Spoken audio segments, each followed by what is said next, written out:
Jeste.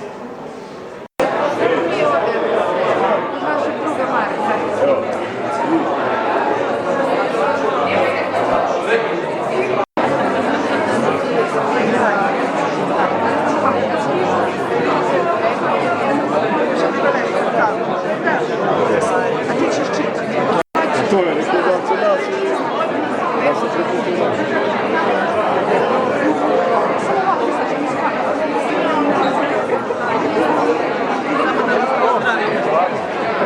Molim vas, ljudi, malo pažnje.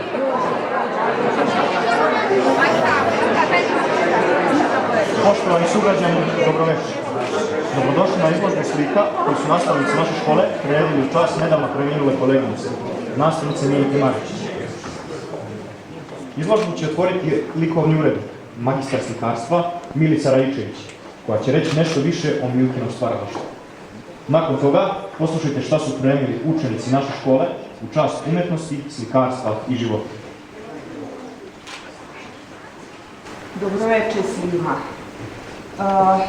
Prvo što želim da vam kažem da je zaista predivno što ste došli u ovolikom izložbu. Mnoge sam izložbe otvarala, evo već 20 godina kako otvaram izložbe, ali čini mi se da nikada nije bilo ovoliko ljudi na jednom izložbi, na otvaranju izložbe. Šta to govori? Govori mnogo o Milki Maričić. Govori mnogo o tome koliko ste je voleli, onako kakva je ona bila. Milka Maričić, nekom rod, a mnogima koleginica. Znate i sami kakva je bila, tiha, slatka, skromna, onako uvek kao jedna pepeljuka, tako sam je ja doživljavala. Ja se izvinjavam, ne pepeljuga, nego tako uvek lijepo obučena, uvek doterana, uvek slatka, uvek prefinjena nekako, tako izgledala i tako je govorila. Ako se nije dalo da se ta njena izložba i ostvari, ali evo, možda je, da kažem, još i lepše i bolje što je ta izložba sada, u ovom trenutku se dešava. Jer u ovom trenutku čini mi se da smo svi svesni koliki je značaj toga što je ona bila kreativac i što se ona u tišini i samoći, u toj nekoj intimi bavila upravo ovim kreativnim stvaralaštvom, likovnim stvaralaštvom. I čini mi se da ćete možda i vi bolje razumeti taj njen unutrašnji svijet ili obratiti više pažnje na njega. Ja bih odmah sada prešla na ove njene radove, da ih malo protumačim, prokomentarišem i na taj način možda i približim vama malo ovo.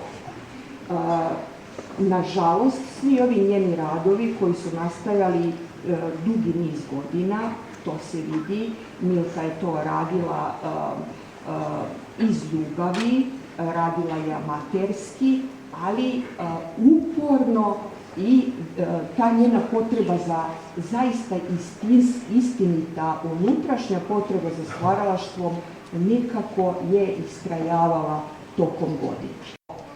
Kustosu bi bilo važno da bih vidjela neki razvoj njen kako se kretao, ipak nekako intuitivno može da se pretpostavi koji su radovi bili raniji, a koji su radovi bili iz te neke njene poslednje faze. Prvo što mogu da vam kažem, to su radovi manjih dimenzija, znači to su uglavnom akvareli, slike na papiru i ima nekih, da kažem, akvarelisanih crteža, ali manje. Uglavnom, boja je prisutna svuda.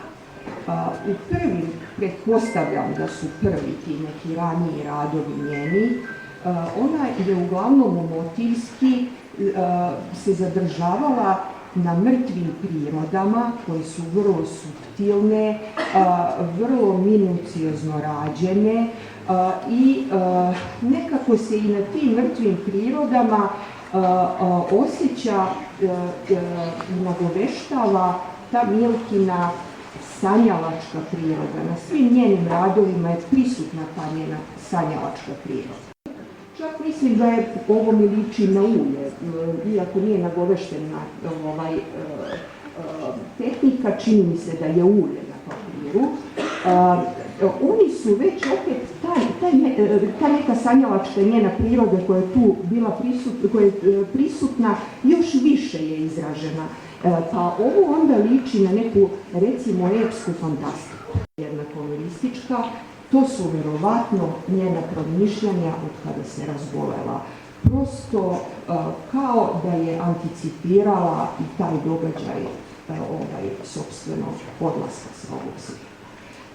I ti apstraktni radovi ovdje, pošto su mnogo zreli i mnogo lepi, i njima nekako sada je u Beogradu jedna izložba jednog našeg istog slikara koji nije školovani slikar, a to je Ilija Gosin, u Srpskoj akademiji nauka je ta izložba. I tu izložbu su nazvali, divno su je nazvali, Trijumf umetnosti.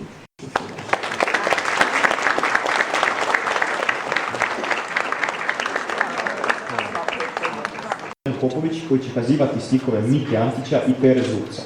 Zatim Andreju Veličković koja će kazivati stihove Desanke Maksimović. U međuvremenu učenici Jano Stevanović, David Todorović, Nikolina Gramićanin, Anastasija Semićević i Dijana Reistić kazivat će odlomke iz Andrićevog eseja Razgovor sa Gojom. Na gitari će ih pratiti Danilo Marković. Sumnjivo lice, maskiran čovjek u sumraku, putnik sa lažnim pasošem. Lice pod maskom je divno, njegov rang je mnogo viši nego što u pasošu piše. Ali šta to mari? Ljudi ne vole tu neizvjesnost, ni tu zakukuljenost. I zato ga zovu sumnjivim i dvoličnim. Kad bi umetnik mogao nekako da objavi svijetu svoju pravu ličnost i svoje pozvanje, ko bi mu verovao da je to njegova posljednja reč? Kad bi pokazao svoj pravi pasoš, ko bi verovao da nema u džepu sakriven neki treći? Mišljao tome šta znači živjeti. Po snegu toplom dlanu, u tebi djetinjstvo koplje. Zar ima tuga? Po merdevinama mašte, mladost, hrabrost u pokoju. Tamo te čeka ona, lepa, a lukava duga. Strajna. Iz vaših naposla mesta, iz kojih drhte čuđenje, sutonu i zori. Biti ljudski višestruk ne znači biti raščovečen.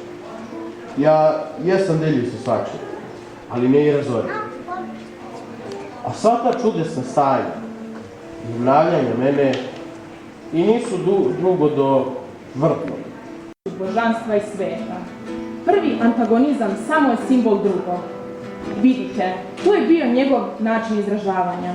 Na više se načina može kazati istina, ali istina je jedna i drevna. Našu zajedničku misao. Ponekad ja sam sebe pitam, kakav je ovo poziv?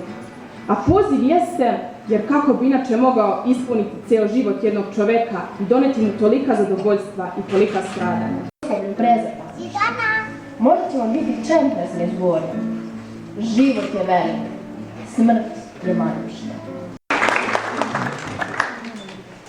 Po prokletoj muci, neporedivoj draži ovoga posla, mi osjećamo jasno da od nekoga nešto otimamo. Reći mogu, beskrajno mnogo, o kako mnogo sa reči dve. Spokojni bili su dani moji, ti si srcu krvi koji beše drag. A iza svega što si mi rekao, kardak surovo, kardak meko, ostaje trag. Minuta docnije menja ili gasi. Hvatamo i izdvajamo munjevite pokrete koji nikad niko ne bi video i ostavljamo ih sa svim njihovim tajanstvenim značenjem.